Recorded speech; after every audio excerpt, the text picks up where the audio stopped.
तो जैसा कि पिछले एपिसोड में हमने देखा था, यूनचे की फाइट फिलहाल फायर क्लैन वाले बंदे से चल रहा था और इस समय वो अपने सबसे पावरफुल फ्लेम, जिसमें उसने अपना ऑरा भी मिक्स कर लिया था, उसे यूज करता है। अब आगे यूनचे फिलहाल इसे काउंटर करने के लिए अपने हैवी स्वॉर्ड से एक powerful attack, fallen moon star attack use करता है। इस दौरान जो प्रॉक्टर वगैरह थे, क्योंकि ये जो अटैक था काफ़ी फियर्स था, तो इसे मेंटेन करने के लिए कि शॉक वेव का प्रभाव दूसरे लोगों पर ना जाए, तो वो यहाँ पर एक बैरियर बना देते हैं। अब इस सीन को देख करके ये जो फायर क्लैन का बंदा था, यानी शायद ये जायो कुछ करके या फैन ज्यू चेंग, ये और ज़्यादा ब्लड पावर को यूज़ करता है। लेकिन यूनचे अब अपने फिनिक्स फ्लेम के थ्रू इस अटैक को फाइनली डिसॉल्व कर देता है और लोग भी यहाँ पर हैरान थे।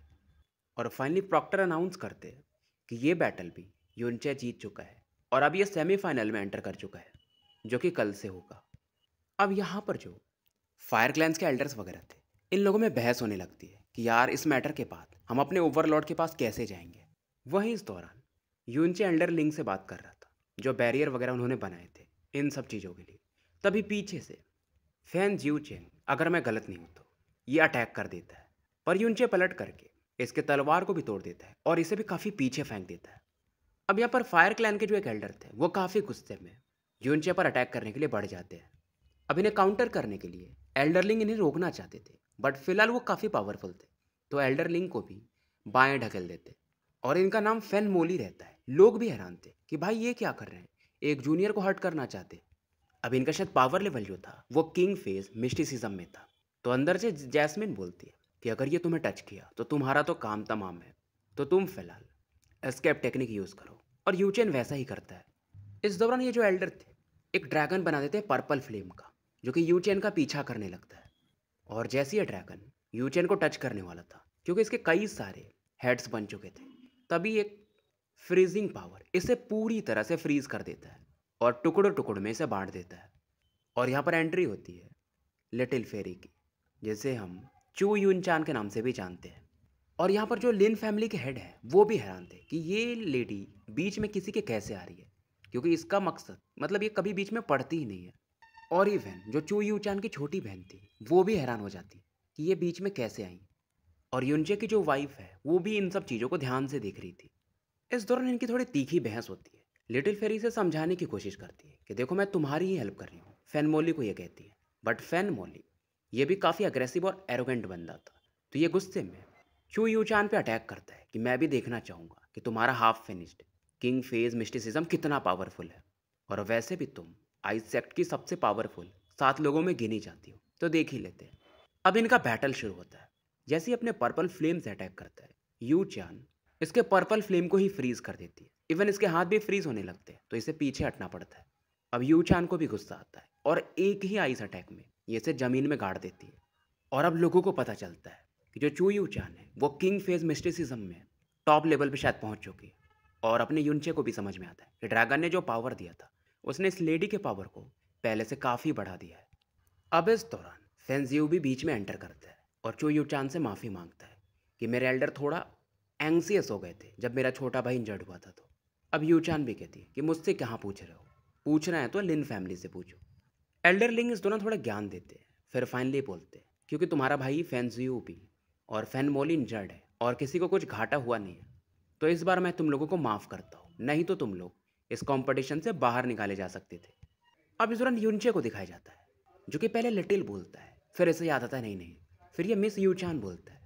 लेकिन चू यूचान यहाँ से गायब हो जाती है और एल्डरलिंग की भी नज़रें उन्हीं पर थी और इनकी वाइफ इन्हीं को ऑब्जर्व कर रही थी। एल्डरलिंग अब शांत हो जाते हैं, क्योंकि बचपन में शायद ये यूचान से बहुत ज़्यादा प्यार करते थे, लेकिन फिलहाल इनकी शादी अब किसी और से हो चुकी है। अब इधर अगले राउंड के बैटल शुरू हो जाते हैं, जैसे जायो फैमिली वर्सेस जिया किंग यू। अब किंग यू भी तो अपनी आइस क्लाउड सेक्ट की ही है। अब क्योंकि ये युनचे की वाइफ भी है और जायोबा की बहन, तो जायोबा काफ़ी खुश था। और प्रिंसेस को दिखाया जाता है, जो कि इस दौरान युनचे से कहती है कि मतलब अब तुम्हारी वाइफ बैटल करने जा रही है, पर अपना लौंडा भी है तो थोड़ा ठरकी है। तो प्रिंसेस के भी हाथ पकड़ लेता है, मतलब भाई को हर एक जगह हाथ मारना है। प्रिंसेस इस दौरान थोड़ा ब्लश करती है और इधर बैटल शुरू हो चुका था। और जो जायो रहती है, इसकी टीचर ने इनसे कहा था कि जो तुम्हारा अपोनेंट है जायो क्लैन वाला उतना स्ट्रांग नहीं है, तो अपना फुल पावर मत दिखाना। और जिया किंग यू ये फिलहाल अपने नॉर्मल पावर को यूज़ करती, वहीं जो जायोव क्लैन का बंदा था वो अब फिलहाल शुरू से ही अपने फुल पावर को यूज़ कर रहा था, जैसा कि इसके एल्डर्स ने इसे बोला था। अब ये जो जायो क्लैन वाला बंदा था फाइनली सीरियस होता है, हवा में जाता है और एक पावरफुल स्वॉर्ड अटैक ये तैयार करने लगता है। अब इस पावरफुल अटैक को भी देखकर, जो कि एक हॉक के शेप में था, बोले तो बाज, अपना किंग यू नॉर्मल अटैक करती है और इसे भी डिसॉल्व कर देती है। इस दौरान जायोबा थोड़ा चिंतित हो रहा था कि इसकी बहन अटैक नहीं कर रही है, और यूनचे भी समझाता है कि तुम्हारी बहन बस उसके अटैक को अवॉइड करने को देख रही है।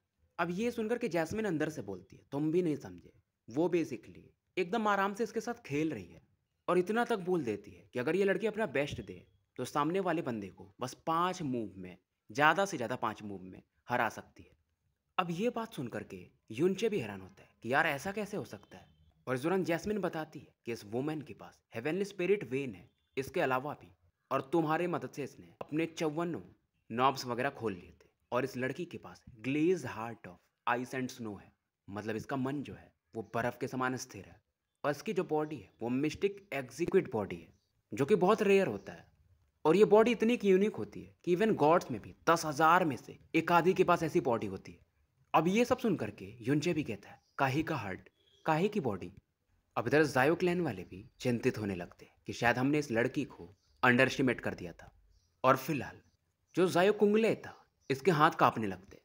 अब ये हवा में जाता है और अपना सबसे पावरफुल अटैक तैयार करता है, जिसे कि जिंग होंग स्वॉर्ड कहा जाता है। और बदले में जिया किंग यू फिर से अपने लोटस अटैक को यूज करती है, जो कि इसका शायद एक नॉर्मल अटैक था, और इसे भी डिसॉल्व कर देती है। अब क्युंगले सीरियस हो जाता है कि इसे लगता है ये इसे हरा नहीं सकता, तो इसे अपना जो सबसे पावरफुल अटैक था, जिसे कि जिंग चेन स्वॉर्ड कहा जाता है, उसे अब ये यूज करने जाता है। और इस ऑरा को लेकर के ये जैसे जैसे कदम आगे बढ़ता है और जिया किंगयू के करीब पहुंचने लगता है, इसकी बॉडी अचानक से पूरी तरह से फ्रीज होने लगती है। और प्रॉक्टर यहाँ पर अनाउंस करते हैं कि कुंगले अब बैटल नहीं कर पाएगा, क्योंकि इसका जो बैटल इंटेंट है, यानी जो पावर है, फिलहाल अनस्टेबल हो चुका है। तो इस राउंड में जिया किंगयू जीत चुकी है। और इस दौरान जया कुंगले के फादर बीच में आ जाते हैं कि इस लड़की ने कोई ट्रिक यूज़ किया होगा। और अब एल्डर भी समझाते हैं कि आप जैसा सोच रहे हो वैसा नहीं है। जब जब ये इस लड़की से बैटल किया था तो इस लड़की का जो कोल्ड पावर है वो इसके बॉडी में एंटर करते गया था। और ये भी कहते हैं ये लड़की क्रूएल नहीं है, नहीं तो आपका बेटा मारा भी जाता या इसका कल्टीवेशन हमेशा के लिए ख़त्म हो जाता। फिलहाल रात का समय होता है और जैस्मिन को और यूनचे को दिखाया जाता है। और यूनचे फिर से पूछ रहा था कि ये ग्लेज्ड हार्ट और एग्जीक्यूट बॉडी क्या होती है। और सेम चीज़ जैस्मिन एक्सप्लेन करती है कि छोटे में अगर समझो तो ग्लेज्ड हार्ट मतलब बहुत ही ज़्यादा प्योर माइंड, तुम्हारा जो माइंड होगा एकदम स्टेबल होगा। तो जैसे जैसे लड़की बड़ी होगी इसका सोल परसेप्शन और चीज़ों को ग्रैब करना और ज़्यादा शार्प हो जाएगा। मतलब इसका दिमाग इतना स्थिर होगा कि कोई भी ट्रिक्स, कोई भी इल्यूजन को ये तुरंत ही समझ सकती है। ये तो ठीक है बोलती है, लेकिन इस लड़की के पास क्योंकि इनफाइनाइट मिस्टिक एग्जीक्यूट बॉडी है वो सही नहीं है। क्योंकि अगर किसी पावरफुल बंदे को पता चला तो वो इसे हासिल करने की कोशिश करेगा। क्योंकि ये जो बॉडी होती है बेसिकली इस लड़की के शरीर में एक ऐसा स्पेस बना देता है, तो इस लड़की का जो पोटेंशियल होगा वो इनफाइनाइट होगा, वहाँ पे इनफाइनाइट पावर को स्टोर कर सकती है। यानी कि लोग इसे अपने अल्कमी फर्नेस की तरह यूज़ करना चाहेंगे, सीधा सीधा बोलूँ तो इसके साथ संबंध बनाना चाहेंगे, ताकि जो इसकी बॉडी है उसे हासिल कर सके। क्योंकि एक यिन पावर होता है और एक यांग पावर, तो जो इसके साथ संबंध बनाएगा उसे यिन पावर मिल सकता है, जो कि काफ़ी प्योर होगा। तो वो बंदा भी अपना एग्जीक्यूट वर्ल्ड यानी कि ये मिस्टिकल बॉडी को प्राप्त कर सकता है। और युनचे पूछता है कि क्या उसको पता है। जैस्मिन का जवाब था सीधा कि मेरे हिसाब से तो नहीं, बस उसे इतना पता है कि वो लोगों से थोड़ी अलग है, पर किस मायनों में अलग है उसे नहीं पता। अब यहाँ पर सीन शिफ्ट होता है और एक ओल्ड मैन को दिखाया जाता है, जो कि फिलहाल एक पर्पल क्रिस्टल यूज कर रहे थे और मानो उससे कम्युनिकेट कर रहे हो। और ये ओल्ड मैन कहते हैं कि यंग मास्टर, मैंने सुना है कि आपको इनफाइनाइट मिस्टिक एग्जीक्यूट बॉडी चाहिए, और मुझे संयोग से यहाँ पर कोई ऐसा मिल चुका है। और वो बंदा जो भी था जिससे ये अभी बात कर रहे थे कम्युनिकेशन के थ्रू, वो भी हैरान हो जाता है कि क्या बात कर रहे हो सच में। और मुझे जितना पता है शायद इस बंदे का नाम लिंग टियानवे था, यानी ये जो ओल्ड मैन था। फिलहाल अगले दिन की सुबह होती है और यूनचे का बैटल अब लिंग जी से होने वाला था। दोनों थोड़ा सा मस्ती मजाक करते हैं क्योंकि लिंग जी इसे अब बॉस बोलता है, लेकिन यूनचे भी कहता है कि तुम मुझे बॉस तो मानते हो पर मुझसे मिलने नहीं आए इतने दिनों तक। अब लिंग जी भी अपने बहाने देता है कि मेरे भैया वगैरह मुझे आने नहीं दे रहे थे। और लिंग जी भी इस दौरान कहता है, वैसे तो मैंने बोला था कि मैं आपको बॉस तो बोलूँगा, वो तो ठीक है, फिर भी मैं आपसे पूरी तरह से कन्विंस नहीं हूँ, क्योंकि आपने बस मेरे 3 अटैक्स लिए थे। अगर आप मुझे हरा दिए होते तो बात अलग होती। और लिंगजी कहता भी है कि अगर आप मुझसे बॉस बुलवाना चाहते हो, मतलब मैं खुद बोलूँ आपको अंदर से, तो आपको मुझे इस बैटल में हराना पड़ेगा। अब लिंगजी तुरंत ही एक पावरफुल फोर्स स्वॉर्ड अटैक युनचे की तरफ बढ़ा देता है और युनचे भी इस दौरान एक वुल्फ कोड अपने हैवी स्वॉर्ड से यूज करता है और इन दोनों के अटैक्स इतने फियर्स थे कि फिर से जो प्रॉक्टर और आसपास के गार्जियंस थे उन्हें बैरियर बनाना पड़ जाता है। और उसके फादर भी थोड़े चिंतित थे कि मेरा बेटा ये डायरेक्टली कैसे टियानयांग स्वॉर्ड को यूज कर रहा है। अब जो लिंगजी के बड़े भाई थे जो कि रैंकिंग में भी नंबर 1 पे है वो बोलते हैं क्योंकि वो युनचे से आखिरी बार हार गया था, इस बार वो फुल पावर यूज करके उसे हराना चाहता है और इसके फादर का भी सेम मानना था। इधर लिंगजी कहता है लगता है बॉस आपने ज्यादा प्रोग्रेस नहीं किया है और ये पावरफुल स्पीड टेक्निक को यूज करता है और युनचे के आसपास गोल गोल घूमने लगता है और अलग अलग डायरेक्शन से लगातार युनचे पे अटैक बरसाने लगता है। लेकिन युनचे भी लगातार इन अटैक्स को काउंटर करते जाता है। अब लिंगजी पीछे हटता है और अपने स्वॉर्ड्स के ही मानो एक क्लोन बनाने लगा था।